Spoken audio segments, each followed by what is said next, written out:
Gloire à Dieu. Alors, c'est notre culte de Noël. Est-ce que vous êtes dans la joie ce matin? Merci Seigneur. On va prier et on va remercier le Seigneur pour ces moments et aussi pour que ce message puisse marquer notre vie, notre cœur. Père, nous voulons te remercier ce matin parce que dans ce jour si spécial, Seigneur, nous voulons fêter la plus grande des naissances, Seigneur, celle de notre Sauveur Jésus-Christ.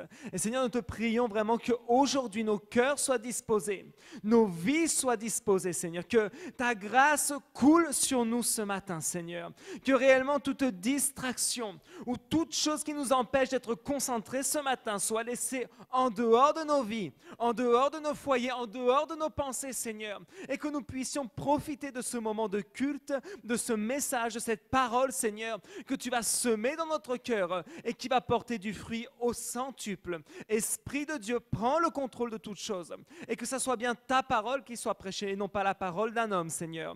Et c'est dans le nom de Jésus que nous prions. Amen et Amen. Merci, Seigneur. Alors, aujourd'hui, on va faire ce culte spécial pour fêter la naissance de Jésus. Qui a Jésus dans son cœur? Ok, super. Parce que je crois que accepter Jésus en tant que sauveur, accepter Jésus en tant que notre Seigneur dans notre vie doit provoquer des changements extraordinaires.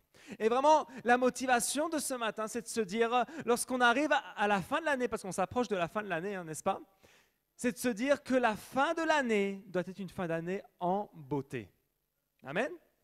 Une fin d'année loin des divisions familiales, une fin d'année loin peut-être de mauvaises habitudes, mais qu'on puisse se dire, Seigneur, pour ce temps-là, je veux quelque chose de nouveau. Est-ce que tu crois que Dieu peut faire quelque chose de nouveau pour la fin de l'année?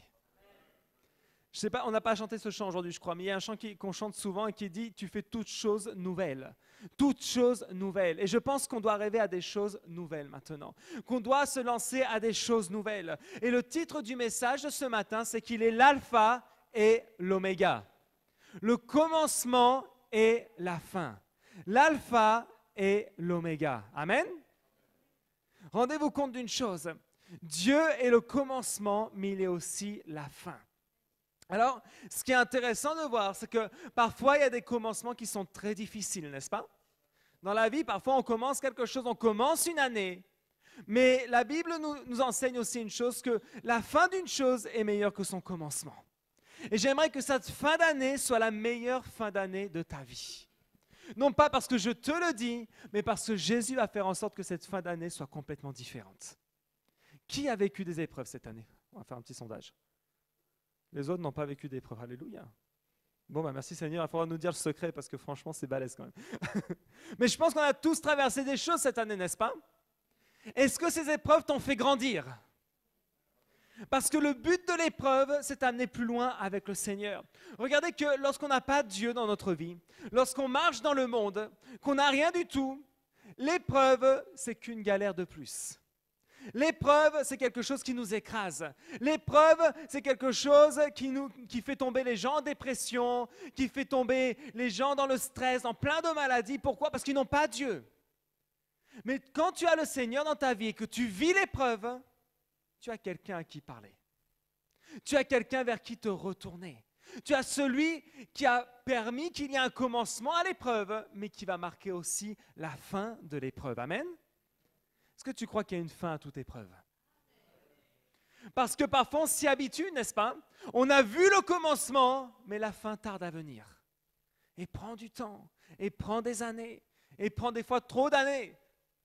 Mais là, je crois qu'aussi c'est le temps de marquer un point final à beaucoup d'épreuves. Amen? De sortir victorieux pour cette fin d'année. Est-ce que tu aimerais voir tes dettes être toutes remboursées?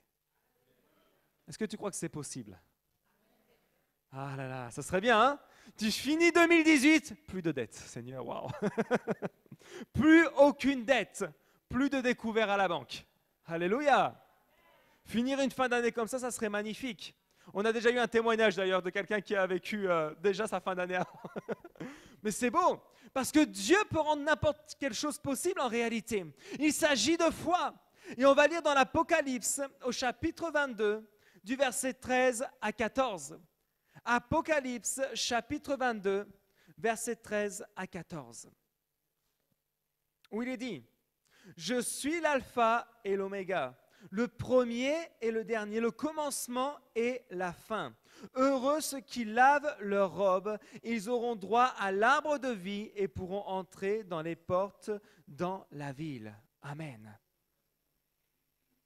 Il y a une autre traduction qui dit carrément dans le paradis.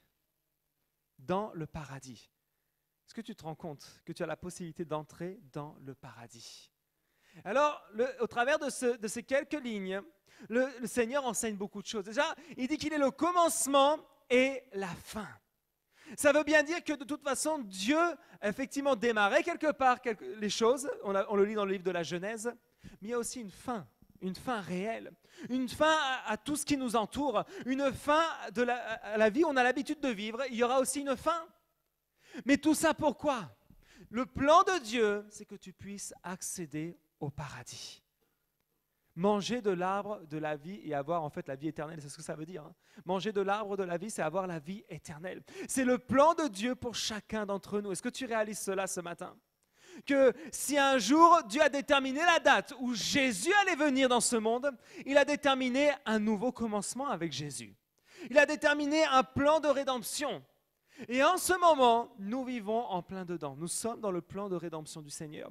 Tu vis sous la grâce de Dieu. Chaque jour où tu as le souffle de vie et où tu as l'opportunité de prier, de louer Dieu, c'est une grâce extraordinaire. Chaque jour que tu vis actuellement, est-ce que tu te rends compte que lorsque tu demandes pardon au Seigneur, tous tes péchés te sont pardonnés en ce moment? Amen. Mais de la même manière qu'il y a un début, il y aura une fin aussi. Et le but, c'est quoi? Il dit clairement que ceux qui laveront leur robe, autrement dit, ceux qui passeront par la repentance et seront lavés par le sang de Jésus, ils mangeront de l'arbre de la vie et iront au paradis. Amen. Et moi, je crois que cette proposition, elle est pour chacun d'entre nous. Cette proposition de la part du Seigneur est pour chacun d'entre nous. On ne peut pas finir l'année comme on l'a commencé. Ce n'est pas possible. Il faut que ça soit une détermination. On ne peut pas dire, Seigneur, j'ai passé 2019 avec la même chose. Non, ce n'est pas possible. On ne peut pas continuer comme ça. À être chargé, à être rempli de difficultés, rempli de galères. J'ai besoin d'un volontaire rapidement, un homme. Vas-y Serge, ok, tu viens. Ok, alors Serge va être la représentation de quelqu'un qui a démarré une année 2018 un peu difficile. Alors Serge, pour montrer parfois avec quoi on se charge, j'aimerais que tu passes dans les rangs et tu commences à prendre les sacs des personnes. On ne va pas vous voler, vous inquiétez pas. On vous les rend à la fin. Tu peux prendre même le mien, voilà, c'est une preuve de garantie. Voilà, prends les sacs, sans voler les vêtements non plus. Voilà, donnez-lui les sacs bien lourds, les sacs des dames qui sont bien lourds. Si tu as un sac bien lourd, tu vas donner à Serge. Vas-y, même son épouse rajoute des poids dans le sac. Ah, il y en a plein là des sacs, vas-y. Ouais, chargez-le. Allez, voilà, comme ça on va charger Serge. Tu dis quand t'en peux plus, hein. Alléluia, voilà. Ah, mais l'étouffe pas. Voilà, Serge, tu peux remonter. S'il avait froid, il aura chaud à la fin. Ça va? Attends, je vais pousser un peu ça. Et là, c'est début 2018. Bien chargé. Il y a le sac de peut-être de la dette financière. Oula, lui, il est lourd. Hein. Dette financière, celui-là s'appelle. Celui-là, c'est peut-être le sac des choses qu'il ne faut pas regarder à la télé. Ça, peut-être, c'est le sac d'un vocabulaire un petit peu grossier. Ça, c'est les mauvaises pensées. Ça, c'est encore autre chose. Il arrive chargé, début 2018, bien chargé. Mais Serge arrive à l'église. Il entend une parole de salut. Il est tout content. Mais rien ne se passe. On se dit, mais pourquoi? Et les mois passent. Et Serge prie, il fait semblant de prier. Serge prie, intercède. Alléluia, Seigneur Jésus. Mais aide-moi. Mais rien ne se passe. Et on arrive au mois de décembre et rien ne se passe. Vous savez pourquoi rien ne se passe? Parce que Serge a oublié de faire une seule chose. De lâcher absolument tout. Commence à lâcher, Serge. Doucement, ne casse rien. Tu vas donner aux gens. Commence à redéposer à chacun ses affaires. Vas-y. Et Serge dépose. Voilà. Si tu t'en souviens, C'est bien, hein, parce que là, je sais pas. Oula, oula, un peu de déséquilibre. C'est le temps de l'épreuve, c'est pour ça. Il est un peu déséquilibré. Mais il commence à se décharger. Il commence à se décharger. On arrive donc au culte de Noël. Il en a encore un petit peu. Voilà. Et pendant qu'il se décharge en ce moment-là, il est en train d'être délivré, là, Serge. Il a vécu son week-end rencontre. Il a laissé de côté tout ce qui n'allait pas. Voilà, reprenez vos sacs. Hein. Alléluia. Continue, il ne faut rien laisser, rien laisser. Il faut se décharger complètement. On vend des sacs pas chers à la MCI. Waouh, ça y est, complètement. Ah, il en reste un. Bon. On ne laisse rien. Tu peux revenir, Serge. Reviens sur l'estrade. Reviens sur l'estrade. Ça va mieux? Tu voles. Il se sent léger. Il y en a que beaucoup de fois, c'est ce qui nous arrive. On arrive chargé, chargé. Et on prie, on dit Seigneur, mais qu'est-ce qui se passe? Aide-moi, secours-moi. Mais nous-mêmes, on garde tout ce qu'il y a sur nous. Et on repart à l'église, et on ressort, et on a les mêmes choses. Et on revient le dimanche d'après, et parfois on en rajoute un petit peu plus, histoire de. Et après, on se sent écrasé par l'épreuve, on se dit, mais qu'est-ce qui se passe? Ce qui se passe, c'est qu'on n'a pas appris à laisser tomber toutes ces choses. Et à se dire, Seigneur, tu as dit une chose, Jésus, c'est toi qui vas te charger de nos fardeaux. Et tu as dit de prendre ton fardeau qui est doux et léger. Amen. Alléluia. Est-ce qu'on peut le dire, Serge? Et je crois que pour chacun d'entre nous, ce que Dieu veut pour cette fin d'année, c'est que tu poses tous tes fardeaux, mais que tu le poses toi-même. Le pasteur, le leader ne peut pas faire que tu poses ton fardeau. On peut prier pour toi, on peut intercéder pour toi, mais tant que tu repars avec tes bagages et que le lundi, tu recommences avec les mêmes habitudes, il ne se passera rien. Pourtant, Dieu nous a donné une promesse. Il est l'alpha et l'oméga. Ça veut dire qu'il y a une fin. Job, lorsqu'il a vécu l'épreuve, il a aussi vécu la fin de son épreuve. Et il est sorti victorieux. Job a supplié l'Éternel. Job a prié. Mais Job aussi a dû changer dans son caractère et dans sa façon de voir les choses. Job a vécu aussi un changement. Et nous devons vivre ce changement si nous voulons que 2019, nous puissions démarrer une année nouvelle sans aucune charge au-dessus de nous. Amen. Et c'est important parce que marcher avec Dieu, ce n'est pas que le dimanche, ce n'est pas que les week-ends. Alors cela ne veut pas dire que tu es parfait, mais tu sais souvent ce qui se passe dans notre vie, c'est qu'on a de mauvaises habitudes. Et ces mauvaises habitudes, on les répète sans arrêt. Et tu sais quoi? Tant que tu utilises la même technique, tu auras le même résultat. C'est évident. Si une équipe de foot joue toujours de la même manière, il y a un moment donné, ça va poser problème. Parfois, on est un peu comme ça. On est comme une équipe de foot. On les entraîne toujours de la même manière et même si on perd, on recommence. Non, tu vas faire la même passe au même endroit, au même moment. Déjà, tout le monde connaît la technique. Tout le monde sait ce que tu vas faire, mais tu continues avec les mêmes choses. Et tu obtiendras les mêmes fruits à chaque fois. Si tu as de mauvaises habitudes dans ta vie, c'est nécessaire de couper avec ça maintenant pour que cette fin d'année soit différente. Si tu as un rituel qui est incorrect, je ne sais pas, parfois peut-être certains peuvent être pris par une addiction. Je ne sais pas, on peut prendre l'exemple de l'alcool, je ne sais pas. Peut-être une personne dit, moi je bois beaucoup d'alcool, mais pourquoi? Peut-être que l'habitude c'est quoi? C'est que j'arrive après le travail, je me sers un petit verre en guise d'apéro, et puis je commence à les enchaîner. Et je ne me rends pas compte, mais les heures passent, et je finis par beaucoup trop boire. Et peut-être c'est le rituel de chaque soir, et on se dit, mais c'est mon anti-stress. Tu sais quoi? Il y a un excellent anti-stress, il s'appelle Jésus. Amen. Et si tu veux pouvoir être libre de tout ça, tu dois te déterminer à dire non Seigneur, quand je rentre du travail, je ne vais pas permettre de commencer le petit apéro de trop. Je vais changer mon habitude. Je vais laisser ça de côté et je vais me centrer sur quelque chose d'autre. Je vais commencer à changer mes habitudes. L'être humain est un être d'habitude. Et tu verras que quand tu changes tes habitudes, la fin sera différente. Amen. Alors, le premier point que je vais donner ce matin, c'est quelle décision vas-tu prendre? Quelle décision vas-tu prendre? Tu sais, on arrive toujours à la fin de l'année, c'est vrai qu'il va y avoir des bonnes résolutions qu'on va prendre. Des fois, elles ne sont pas très bonnes en vérité. Mais on dit que c'est des bonnes résolutions, n'est-ce pas? Et certains vont faire comme chaque année, je vais faire du sport, je vais manger des légumes, je vais arrêter de manger trop gras, trop sucré, trop salé. Et ça dure 2 semaines, et après on reprend les mauvaises habitudes. Et puis finalement on arrive à la fin d'année 2019 et les kilos qu'on voulait perdre, on ne les a pas perdus. Et au contraire, on en a pris un petit peu. Et là on se pose toujours les questions, mais Seigneur, pourquoi? Parce qu'il y a des mauvaises habitudes. Il y a un mauvais rythme de vie. Alors que si tu prends des bonnes décisions, je peux t'assurer d'une chose.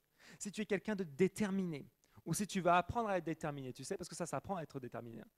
Il faut te dire que tu te fixes un objectif et il faut qu'il s'accomplisse. Amen. Et avec l'aide du Seigneur, ce sera encore plus facile parce que Dieu sera le meilleur des coachs. Est-ce que tu vas avoir le Seigneur Jésus en tant que coach? C'est important, je pense. Avoir Jésus en tant que coach. Celui qui va te guider, celui qui va te parler, celui qui va t'ouvrir les yeux aussi sur pas mal de choses. Et tu vas commencer à avoir une vie complètement différente. Regardez que lorsque Jésus est né, lorsqu'il est né, il y a eu des personnes qui sont allées le voir, n'est-ce pas? Ils étaient là, ils sont arrivés les bras chargés de cadeaux.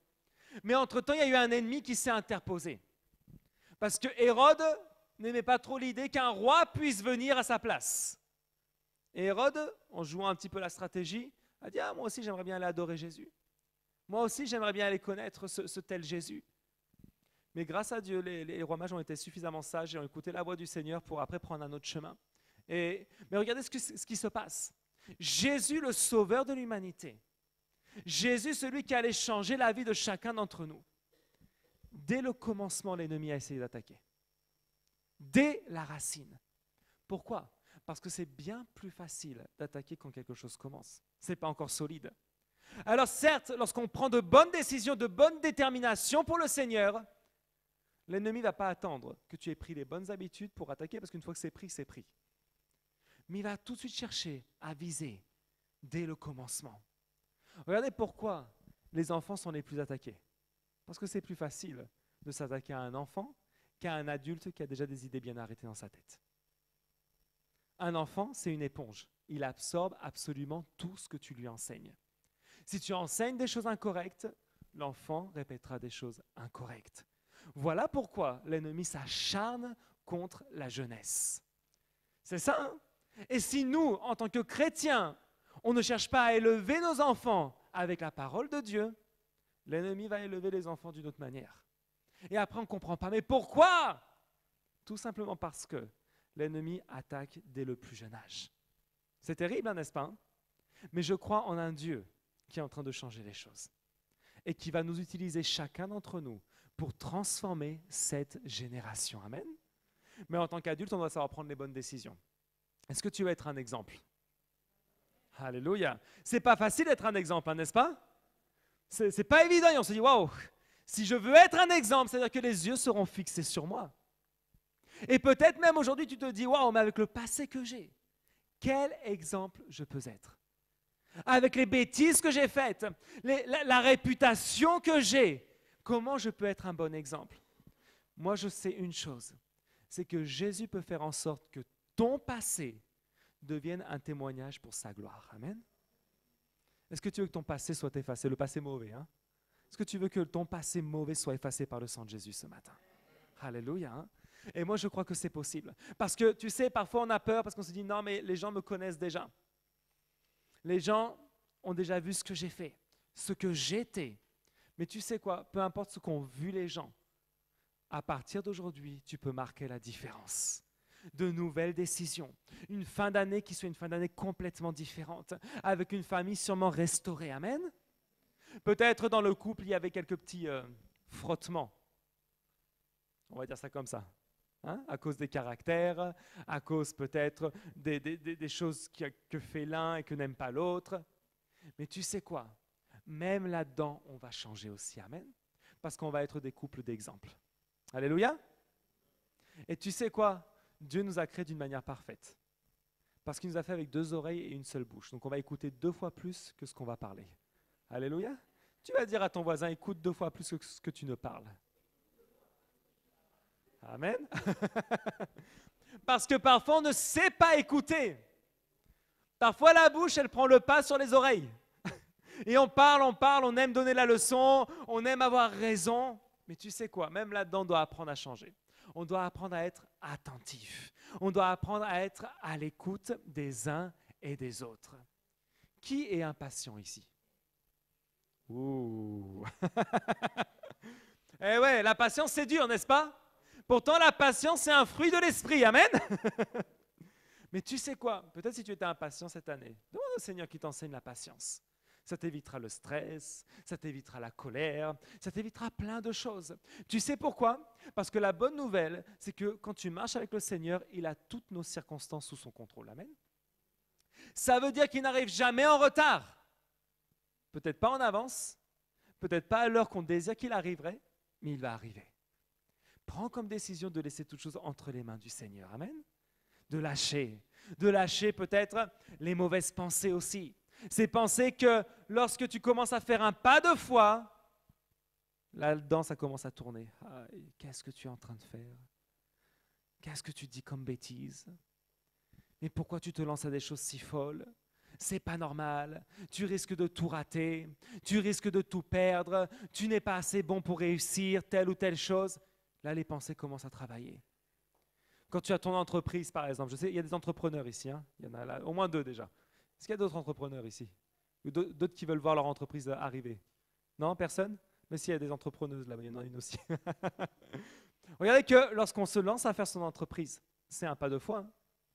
Parce que quand tu n'as rien et que personne ne te connaît et que tu arrives, bonjour, je sais faire ça, et que personne ne te connaît, pour que quelqu'un dise, bon, je te fais confiance, tu vas essayer, je vais te payer en plus, il faut un miracle. Hein. Mais quand tu marches avec Dieu et que tu dédies même ton business au Seigneur, ton entreprise au Seigneur, il prend tout sous son contrôle. Et c'est lui qui va gérer tes affaires. Amen. C'est lui qui va gérer ton travail aussi. Peut-être tu es salarié et tu te dis, Seigneur, il y a des injustices. Dieu est le Dieu de toute justice. Mais alors cette année, finis-la vraiment en beauté. Amen. Deuxième point qui est très important et qu'il faut traverser, c'est d'affronter ces géants. Amen. Affronte tes géants. Et là, on connaît tous l'histoire de David et Goliath, n'est-ce pas? Mais je pense que c'est vraiment une histoire incroyable. Affronter ces géants. Affronter peut-être la peur, affronter peut-être, je ne sais pas, quelque chose que tu n'as jamais osé faire auparavant et dire maintenant, je vais me lancer à le faire. Affronter ces géants. Parce que regardez que la peur est un géant qui est terrible, n'est-ce pas? Parce que ce géant-là te réduit complètement à rien. Te méprise, te rend tout petit, fait en sorte que tu te sens toujours le dernier, le plus ridicule. La peur stoppe la plupart d'entre nous, hein, soyons honnêtes. Dès qu'on a peur, on arrête. Qui déteste les manèges à sensations fortes ici? Pourquoi? Parce que ça fait peur. Parce que quand tu vois l'espèce de tour monter et descendre, la première chose que tu te dis, mais je vais vomir. Je vais soit vomir, alors j'ai entendu un peu de tout. Hein. J'ai une sœur qui est plus grande que moi, et elle me disait, mais quand je fais ce genre de manège, j'ai l'impression que mon cœur va sortir par ma bouche. Physiquement parlant, c'est impossible. Impossible que ça fasse. Mais c'est la sensation ou l'imagination qu'elle avait en faisant ce genre de choses. Elle se dit, mais non, mais j'ai l'impression que mon cœur va sortir par ma bouche. Moi, je réfléchissais, je me disais, mais comment c'est possible ça? Vu où il est le cœur, comment tu veux qu'il sorte par ta bouche? C'est pas possible. Ou alors que je vais faire un arrêt cardiaque. C'est pas possible en réalité, sauf si tu as un problème, à ce moment-là, c'est différent. Mais si tu es en bonne santé, il ne t'arrivera rien. Mais la peur te fait croire, ça, c'est pas pour moi. Alors, c'est valide pour des manèges, mais c'est valable aussi pour tellement d'autres choses dans la vie. En disant les bénédictions de Dieu, ça, c'est pas pour moi. Que Dieu fasse un miracle au travers de ma vie, c'est pas pour moi. Que Dieu parle au travers de ma bouche, c'est pas pour moi. Que Dieu puisse guérir quelqu'un de malade au travers de ma prière, c'est pas pour moi. Pourtant si, c'est pour toi. Mais la peur te fait croire que c'est tout le contraire. Lorsque Goliath est arrivé devant le peuple d'Israël, Goliath, qu'est-ce qu'il faisait? Il leur faisait peur. Et il leur disait clairement, il est où votre Dieu? Alors, qui va me combattre maintenant? Qui va se battre contre moi qui suis un géant, un guerrier, quelqu'un qui est puissant? Et toute l'armée était cachée là en train de se dire, mais qu'est-ce qu'on fait? Et lui, il insultait. Il les réduisait à rien. Et vous savez quoi? Ça n'a pas duré qu'une seule journée. Parce que tous les jours, Goliath se présentait devant l'armée et les insultait. L'ennemi exerce une pression psychologique sur nous, quand il cherche à nous faire peur. Il veut que cette peur grandisse. Il veut que cette peur jette ses racines au plus profond de notre cœur et que nous restions là immobiles. L'armée de Dieu, cette armée qui gagnait pratiquement à chaque fois, était restée immobile parce qu'il y a eu un géant. Regardez que c'est assez intéressant parce que le géant demandait un combat, on va dire, un contre un. Je ne crois pas que quand il y a une guerre, il faut respecter des règles. Tu t'en fiches, tout le monde lui saute dessus, puis basta. C'était fini là. Mais la peur immobilisait tout le monde. Il le regardait comme ça. Alors, quand il y a un petit berger qui se pointe là et qui commence à discuter et qui dit « Bon, ben moi j'y vais », j'ose un peu imaginer les réactions à l'époque. Les gens devaient se dire « Bon, un berger, c'est un peu bizarre. » Mais d'un autre côté, comme personne ne veut y aller, à la limite, si c'est lui qui se fait tuer, c'est pas si grave. Parce que c'est qu'un berger. Mais j'imagine un peu l'idée qu'ils avaient, c'est de toute façon, tout le monde a peur. Et pourquoi lui, il n'a pas peur alors qu'il n'a même pas d'armure, alors qu'il n'a même pas de quoi se battre véritablement, il n'a même pas le physique du guerrier. Mais vous savez pourquoi? Parce que David a compris une chose. C'est que vaincre son géant, vaincre sa difficulté, n'allait pas se faire au corps à corps. Elle allait se faire avec Dieu devant. Amen. Avec le sang de Jésus sur ta vie. Amen. Lorsque l'ennemi cherche à te faire peur, sois convaincu d'une chose, c'est que personne ne peut vaincre le sang de Jésus. Personne. Réellement, tu as la plus puissante armure qui soit sur toi. Tu as la personne qui est ton avocat au quotidien quand même. Tu as celui qui, la Bible dit clairement que Jésus est remonté au ciel nous préparer une place. Mais il ne prépare pas des places anonymes. Il prépare des places avec chacun de nos noms. Il sait ce que tu as besoin, il sait ce que tu veux, il te prépare ta place. C'est extraordinaire, non? Alors crois une chose, c'est que celui qui prépare ta place, ce sera le premier sur le champ de bataille. Ce sera le premier devant et qui va écraser. Peut-être l'immoralité sexuelle, peut-être l'alcoolisme, peut-être la cigarette, peu importe ce que tu combats actuellement, c'est lui qui va se battre maintenant pour toi. Amen. Et crois qu'il va prendre les choses en main. Si tu es déterminé, David était déterminé, hein. Regardez que le combat est assez intéressant. David est arrivé et a lancé le pas de foi. Il a dit, ok, c'est moi qui vais aller me battre. C'est moi qui vais affronter le géant. Mais regardez tout de suite qu'est-ce qu'il a dit. Celui qui va avoir toute la gloire, c'est pas moi, c'est Dieu. Parce que j'y vais au nom de l'Éternel. Regardez que la parole a toute son importance à ce moment-là. Parce que David n'est pas allé, une fois que je vais l'éclater, hop, c'est bon, j'ai gagné, tout le monde va m'aimer. Non. Quand il est allé le combattre, il lui a dit clairement, je vais te combattre au nom de l'Éternel, le Dieu des armées d'Israël. Ce n'est pas moi qui vais te combattre avec mon nom. C'est j'y vais, certes, mais celui qui va remporter la victoire, il est au-dessus de moi.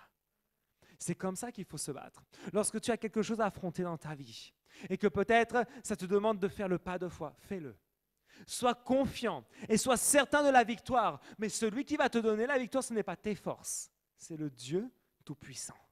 Celui qui est l'alpha et l'oméga. Et à ce moment-là, David a remporté une victoire incroyable. Sans épée, sans armure, avec une pierre, une fronde, le géant était anéanti. Et après, bien sûr, il a coupé la tête avec sa propre épée. Mais je pense que c'est le temps pour cette fin d'année de détruire chacun de nos géants. De les détruire une bonne fois pour toutes et de leur couper la tête pour être sûr qu'ils ne se relèvent pas juste après. Amen. Donc le géant de la peur, le géant de l'addiction, le géant de la destruction familiale, le géant de la confusion aussi. Vous savez, c'est terrible la confusion. Parce que la confusion, je peux parler à quelqu'un, même avec des bonnes paroles, et l'ennemi fait en sorte que mes paroles soient mal interprétées pour que la personne ne soit pas contente. Pour créer de la division. Eh oui. Parce qu'un royaume qui est divisé, il ne peut pas prospérer, n'est-ce pas? Lorsqu'une famille est divisée, elle ne peut pas prospérer. Lorsqu'un couple est divisé, il ne peut pas prospérer. Pourquoi vous croyez que l'ennemi se charge d'apporter de la confusion au travers des familles, au travers des couples? Pour être sûr d'une chose, c'est que tant qu'ils sont divisés, ils ne vont pas avancer. Le géant de la confusion doit tomber au nom de Jésus. Amen. On ne peut plus permettre que l'ennemi crée de la division dans nos familles. Ce n'est pas possible. Combien de fois ceux qui sont mariés parlent d'un côté et de l'autre côté, ça résonne autrement. Ah, mais moi j'ai interprété ça comme ça, tu me parles mal, et là ça part en dispute. Est-ce que vous croyez que le Seigneur est un Seigneur de dispute? Dieu ne se dispute pas. Dieu ne veut pas qu'on se dispute. Dieu ne cherche pas la dispute. Dieu cherche l'unité. Et même dans l'Église, combien de fois entre un frère et une sœur, ouh là là, tu sens la tension là. Si tu passes au milieu, c'est limite si tu ne te fais pas électrocuter. Rien que par le regard. Mais c'est terrible, parce qu'on rentre dans l'église, on parle d'un Dieu d'amour, mais dès qu'on voit l'autre, oh, toi, à la sortie, toi, tu vas voir. Tout ce qu'il y a dans le cœur. Ouh, mais celle-là, pendant la semaine, elle m'a tellement saoulé que j'aimerais bien lui mettre mon poing dans la figure. Non. Et quand tu arrives à l'église, alléluia Seigneur, tu es bon mon Dieu, alléluia. Non. Parfois on est comme ça, hein. Ce n'est pas un jugement, mais c'est juste une analyse de nos cœurs qu'on puisse se dire, non Seigneur, c'est vrai. Je ne veux pas dire, alléluia Seigneur, gloire à Dieu, et de l'autre côté, mais toi par contre, je ne dis pas alléluia pour ta vie. Hein. Eh oui, mais des fois on réagit comme ça, parce que la personne t'a peut-être fait quelque chose que tu n'as pas aimé. Mais dis-toi, il y aura plein de gens qui risquent de te faire des choses que tu n'aimeras pas. Pourtant, la Bible dit clairement qu'il faut s'aimer les uns les autres. Amen. Qu'il faut s'aimer les uns les autres. Qu'il faut se supporter les uns les autres. Eh oui, parce que tu sais, vivre en communauté, vivre, on va dire, avec des personnes différentes, forcément, il y aura des habitudes différentes. Il y aura des pensées différentes. Peut-être que toi, tu vas mettre le sel ici, l'autre va vouloir mettre le sel là-bas. Peut-être que toi, tu vas vouloir faire de telle ou telle manière et l'autre va vouloir faire différemment. Mais tu sais quoi? La Bible parle que l'amour supporte tout. Alléluia. Tu vas dire à ton voisin, l'amour supporte tout. Alléluia. L'amour supporte tout. On ne va pas permettre que ça nous divise, non. À quoi bon? Ne permet pas de finir cette année-là, 2018, avec une dispute. Non, pas une dispute. S'il y a quelque chose que tu puisses faire, essaye d'être un élément de restauration. Amen. Être celui qui cherche la restauration. Après, si l'autre ne veut pas, c'est une autre histoire. Tu ne peux pas obliger les gens à t'aimer, hein, par contre. Hein. Nous, on peut les aimer, mais s'ils ne t'aiment pas, bon, bah là, c'est comme ça, on ne peut plus rien faire. Il y aura peut-être des gens qui vont réagir comme ça. Tu vas leur tendre la main et on te dira, mais moi, je ne veux pas. Mais toi, tu auras fait ce qu'il fallait devant Dieu.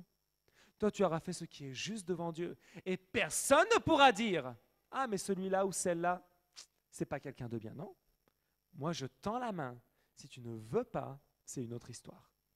Mais devant Dieu, cherche à avoir une vie saine. Amen. C'est important. Vous savez pourquoi? Parce qu'il n'y a rien de pire quand les gens disent « Ah, mais tu es quelqu'un de... Tu te dis chrétien, mais tu es quelqu'un de mauvais. » Alors, il y a des gens qui le disent injustement, certes. Mais peut-être que dans certaines réactions qu'on a eues, on n'a pas été vraiment au top. Je pense aussi que cette fin d'année peut servir à changer les choses, à changer les idées, à peut-être à faire quelque chose de différent pour que ces personnes se rendent compte que si, il y a l'amour de Christ dans notre cœur. Amen.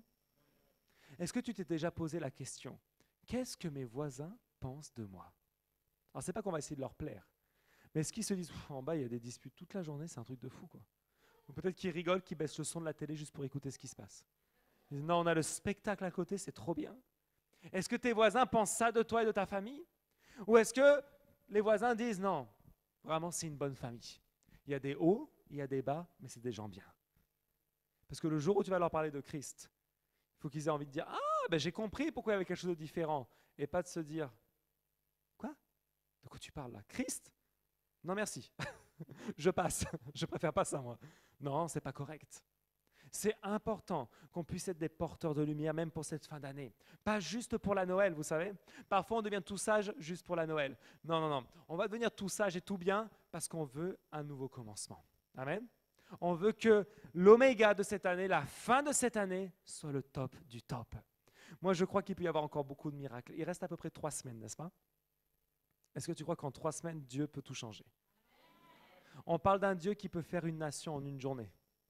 Alors, en 3 semaines, imaginez ce qu'il est capable de faire dans nos vies, ce qu'il est capable de faire dans notre santé. Moi, je crois qu'il peut y avoir encore beaucoup de guérisons avant la fin de l'année.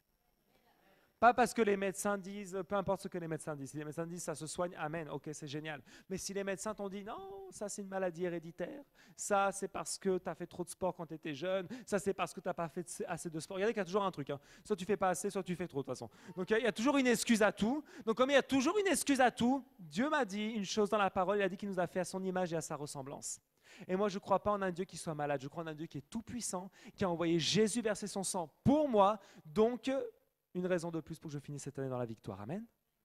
Ne rien laisser de côté. Avant la fin de cette année, il va se produire quelque chose de surnaturel. Alléluia. Regardez que parfois on panique, on se dit non, c'est les fêtes, financièrement ça va être difficile. Non, financièrement ça ne sera pas difficile. Tu sais quoi? Moi je sais que si on apprend à être généreux avec Dieu, Dieu est généreux avec nous. Vous savez, même le pouvoir d'une offrande peut changer les choses. À l'époque, les gens emmenaient leurs offrandes sous forme de bœufs, d'animaux, quoi. Et ils donnaient le meilleur. Si tu donnes le meilleur à Dieu, je peux te garantir qu'il va y avoir du changement incroyable dans ta vie. Et l'ennemi ne peut rien contre ça. L'ennemi ne peut rien contre ta vie, ne peut rien contre l'offrande, parce que l'offrande a une puissance incroyable. Souvenez-vous, l'offrande de Caïn et Abel. Il y en a un qui a donné une offrande qui était waouh. Pourtant, les deux ont donné une offrande. Mais il y en a un qui l'a donné avec un cœur et une générosité qui a surpassé l'autre. Dieu veut sortir le meilleur de nous-mêmes. Vous savez, parfois il faut savoir laisser. Parce que parfois, culturellement, on a un héritage, n'est-ce pas? Et parfois, ça nous bloque. Mais demandez même au Seigneur que dans cette fin d'année, tout toit spirituel soit enlevé de-dessus de ta tête. Amen. Et c'est le dernier point d'ailleurs que je vais donner. On va demander les cieux ouverts pour la fin de l'année. Parce qu'une fois que tu as affronté le géant, une fois que tu as pris la décision, que tu as affronté le géant et que tu auras la victoire, les cieux vont commencer à s'ouvrir sur ta vie. Lorsque David a affronté Goliath, c'était un nouveau commencement. Il a reçu l'accomplissement d'une promesse du roi Saül, c'était de recevoir sa fille pour femme, n'est-ce pas? Donc j'imagine un peu le contexte, parce que se marier avec la princesse, ça veut dire que socialement parlant, tu passes de rien à absolument tout. Du jour au lendemain, un miracle.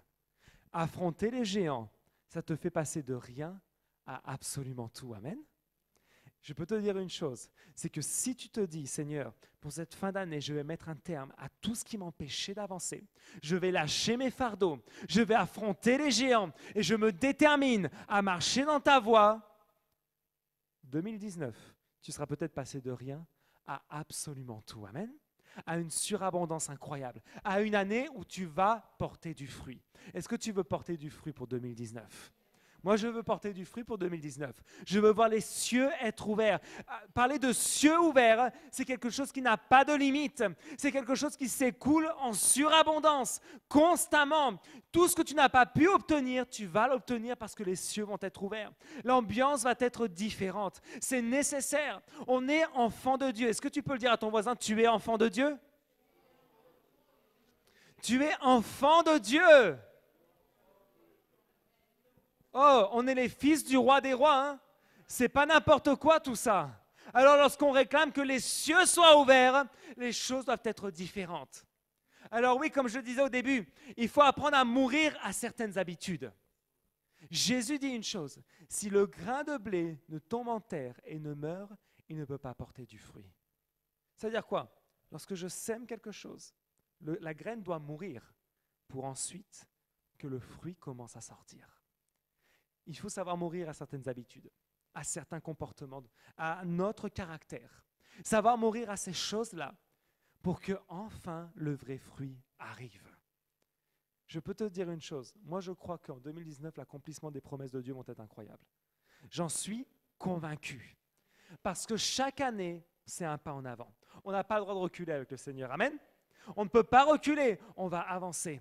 On va avancer. Et même si l'épreuve arrive, on va croire qu'on aura la victoire. On va avancer. Et l'épreuve sera écrasée. Et si l'ennemi cherche à te charger de quelque chose, tu vas laisser tomber le fardeau.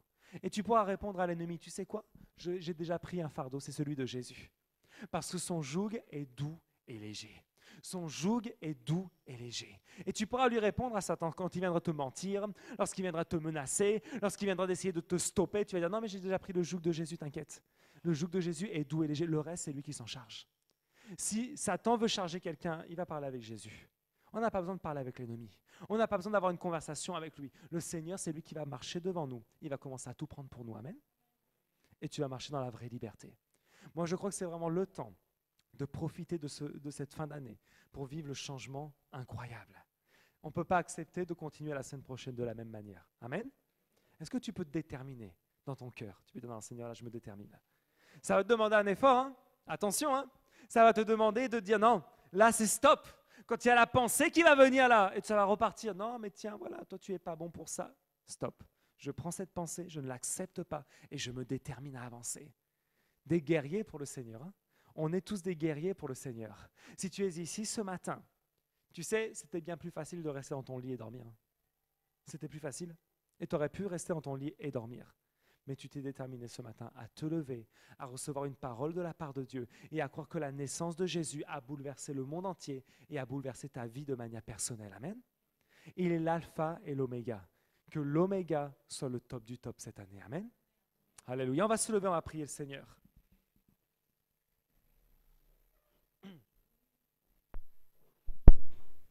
Alléluia. Là, je pense que, je ne sais pas si quelqu'un peut aller prévenir les enfants, leur dire que après ils vont descendre. Et pendant ce temps, on va prier, on va remercier le Seigneur. Père éternel, encore ce matin, nous voulons te remercier, Dieu, pour ce temps de fin d'année que tu nous donnes, Seigneur. Seigneur, merci. Merci déjà pour Jésus. Merci parce que Jésus a marqué un nouveau commencement. Un nouveau commencement et le début du salut de l'humanité.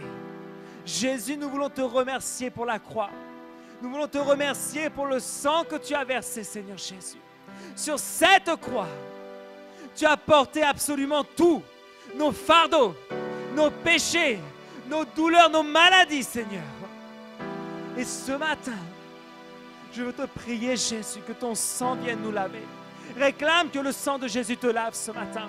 Dis, Seigneur Jésus, lave-moi ce matin. Parce que cette fin d'année, elle doit être complètement différente. Je ne peux pas marcher avec ces fardeaux, Seigneur. Alors je vais les déposer à la croix ce matin. Et commence à parler à Jésus. Commence à lui parler. Et dis, Jésus, je te laisse peut-être la dépression, peut-être l'addiction à l'alcool, l'immoralité sexuelle, la colère, la violence, la drogue. Commence à lui dire, Seigneur, je veux te laisser mes fardeaux, parce que je ne veux pas finir cette année avec cette douleur qui me charge depuis tout ce temps, avec ces problèmes, avec les difficultés financières.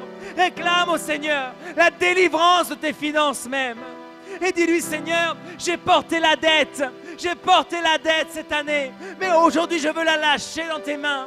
Et je crois, Seigneur Jésus, que ton sang a coulé, afin que la dette soit retirée de ma vie, Seigneur. Oh Seigneur Jésus, agis dans ma vie ce matin. Et nous élevons nos voix ce matin, parce que nous voulons, Seigneur, que ces 3 dernières semaines, l'oméga de cette année, soit le meilleur temps pour nos vies, le meilleur temps pour nos familles, le meilleur temps pour notre santé, le meilleur temps pour nos enfants, le meilleur temps pour nos finances. Oh Jésus, agis ce matin. Là où il y avait la division, Seigneur, apporte l'unité, Seigneur. Apporte l'unité, Seigneur. Alléluia. Oh Jésus, nous crions à toi ce matin, parce que tu es la solution, Seigneur. Oh Dieu Tout-Puissant, nous réclamons également, Seigneur, que si nous vivions l'épreuve depuis trop longtemps, Seigneur, mets une fin, Seigneur Jésus, afin que l'épreuve s'arrête, Seigneur, et que nous puissions te glorifier pour la fin de l'année, Seigneur. Dire que tu es l'Éternel, le Dieu qui nous donne la victoire. Aujourd'hui, dans le nom de Jésus-Christ. Oh Seigneur, merci. Merci, Seigneur. Parce que nous croyons aujourd'hui que cette fin d'année sera une fin d'année en beauté, Seigneur. Que ta gloire va illuminer notre vie, Seigneur. Que la naissance de Jésus